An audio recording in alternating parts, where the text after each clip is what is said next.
Maqtanchoq quyon. Kunlardan bir kun maqtanchoq ola quyon sheriklariga: "Bo'ridan qo'rqmayman, tulkini bir puflab osmonga uchirib yuboraman", debdi. Birdan bo'ri kelib qolibdi va quyonlarga tashlanibdi. Ola quyon hammadan oldin o'zini eshikka uribdi. Bo'ri uning yo'lini to'sibdi. Ola quyon zo'rg'a qutulib, bir necha vaqt changalzorda yotibdi. U kech kirganda uyiga boribdi. "Xayriyat, omon ekansan. Bo'riga yem bo'lgansan deb o'ylagan edik", deyishibdi quyonlar. Ola quyon maqtanib ketibdi. "Yem bo'lib bo'pman. Boshiga chiqib bir tepdim, til tortmay o'lib qoldi".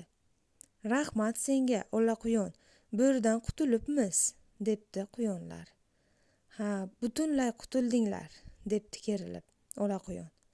Va bo'ri poylab turmaganmikin deb xavotirlanib atrofga qarab qo'yibdi.